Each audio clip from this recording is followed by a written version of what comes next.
नमस्कार मंडळी, मी आज तुमच्यासोबत शेअर करणार आहे मेथीचे पराठे मी कशा प्रकारे बनवणार आहे त्याची रेसिपी। त्यासाठी मी मेथीला आधी नीट करून त्याला स्वच्छ धुवून बारीक कट करून घेतलेला आहे अशा प्रकारे। त्यानंतर मी इकडे गव्हाचं पीठ पण चाळून घेतलेलं आहे, साईडला ठेवलेलं आहे। त्यानंतर इकडे मी मिरचीचा ठेचा मी बारीक करून घेतलेला आहे।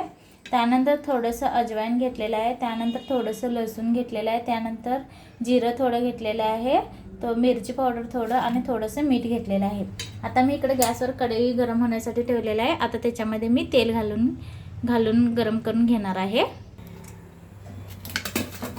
आता तेल गरम झालेलं आहे।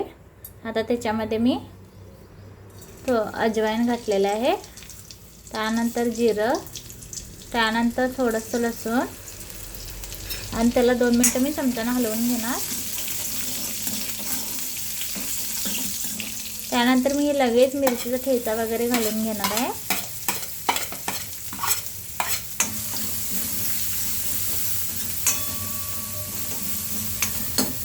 त्यानंतर मिरची पावडर आणि मीठ पण घालून घेतलेलं आहे संगत।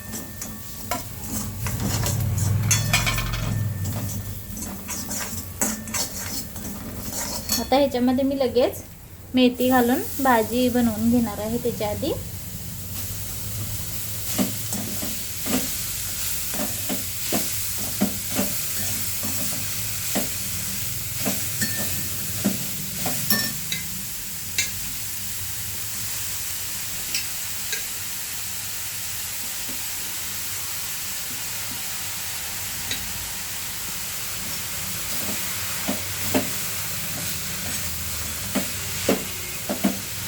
असं सगळीकडे मिक्स करून घ्यायचं। त्याचा मसाला जो आहे तो मेथीला सगळीकडनं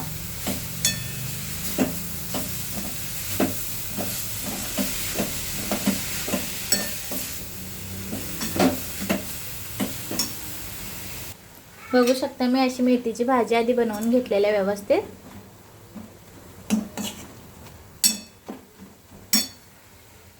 आता मी गॅस बंद केलेला आहे। आता मी ह्या पिठामध्ये गव्हाच्या पिठामध्ये मिक्स करून घेणार आहे ह्या मेथीच्या भाजीला। ही भाजी आहे ती सगळी ह्याच्यामध्ये घालून घेणार आहे।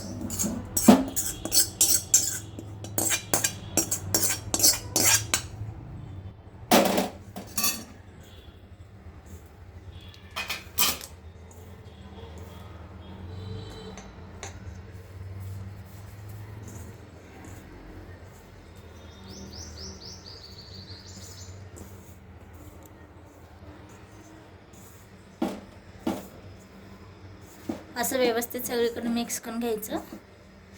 थोडं गार झाल्यावरच मिक्स करून घ्यायचं, नाही तर चटका बसतो हाताला।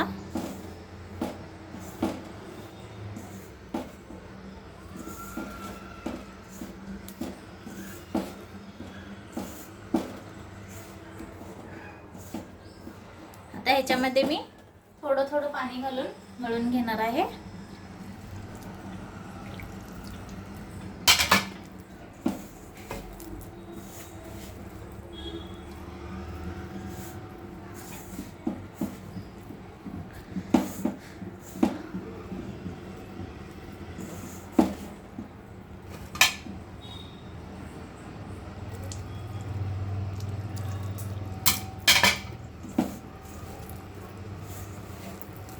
ह्याच्यामध्ये आणि काय कमी पडले ते आत्ताच तुम्ही टेस्ट करून घालू शकता, मीठ वगैरे।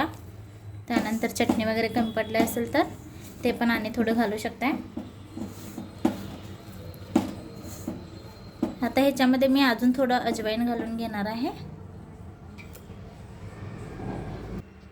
आता ह्याच्यामध्ये मी थोडंसं अजवाइन आणि तीळ आणि थोडंसं मिरची पावडर मी आणि थोडं घालून घेतलेलं आहे, कमी वाटत होतं म्हणून। नाहीतर एकदा पीठ मळून झाले की मग त्याच्यात आणि काही घालता येत नाही। आता मी व्यवस्थित असं त्याला मिक्स करून घेणार आहे।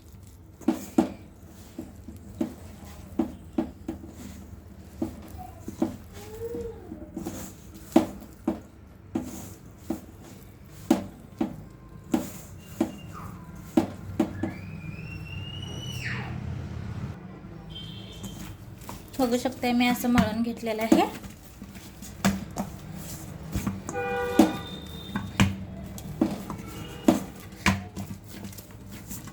ह्याच्यामध्ये हळद जरी घातलं तरी चालते, मी ह्याच्यामध्ये घातलेलं नाही आहे.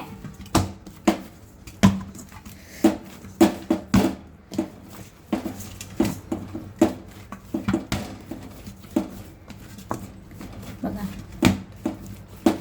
मस्तपैकी मळलेले आहे मी मेथी पराठ्यासाठी. चपातीचं पीठ जसं मळतो ना तसं मळून घ्यायचं व्यवस्थित.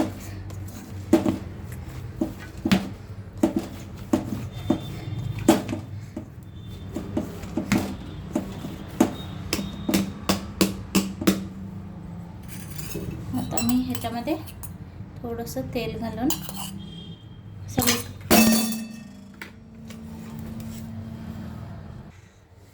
आता तेल लावून मी सगळीकडे मिक्स करून घेणार आहे.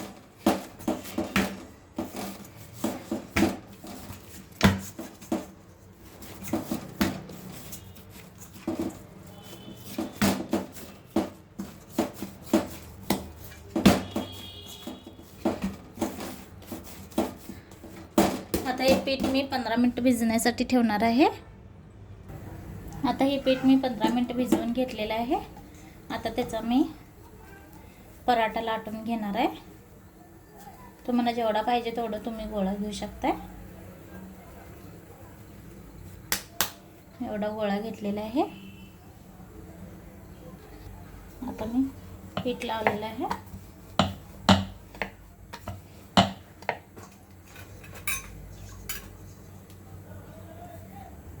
थोडंसं तेल लावून मी घडी घालून घेणार आहे आणि परत लाटून घेणार आहे.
मी हा पराठा लाटून घेतलेला आहे.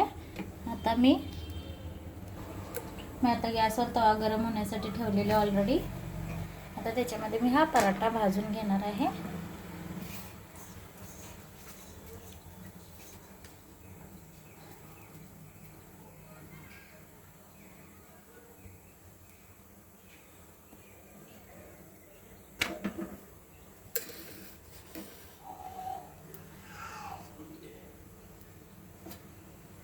त्याला मी तूप लावलेलं आहे.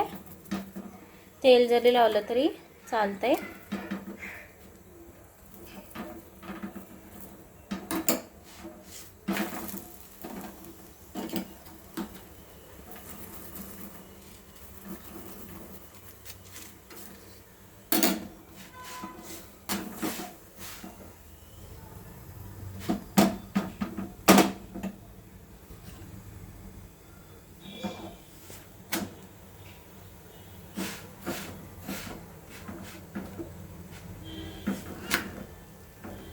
बघू शकता मी पराठा असा बनवून घेतलेला आहे.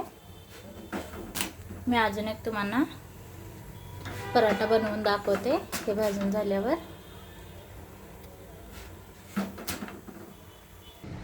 दुसरा पण मी तेवढाच गोळा घेऊन त्याला पीठ लावून मी लाटून घेत आहे. आता मी ह्याला पण घडी घालून घेणार आहे.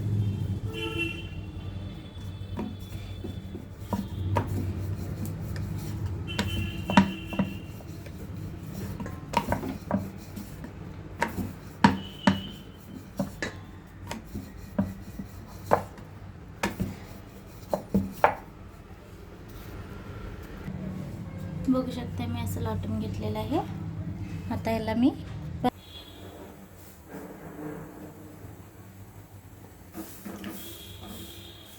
याला मी भाजून घेत आहे.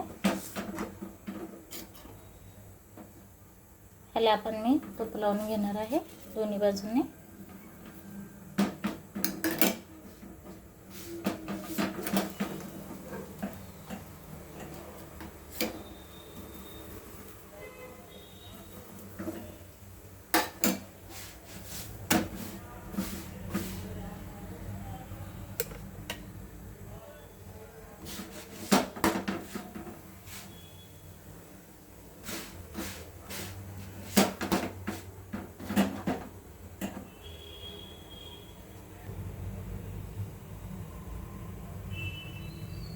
पराठा आता व्यवस्थित भाजून घेतलेला आहे. आता याला मी साईडला काढून घेणार आहे. असा आपला पराठा तयार झालेला आहे, मऊसूत असं. आता ह्याच्यामध्ये मी शेजवान चटणी लावून खाणार आहे. अवघा असं मी शेजवान चटणी लावून घेतलेलं आहे. तुम्हाला सॉस जरी आवडला तरी लावून खाऊ शकताय मस्तपैकी. जर हा व्हिडिओ आवडला असेल तर तुम्हाला लाईक आणि सबस्क्राईब करा. थँक्यू.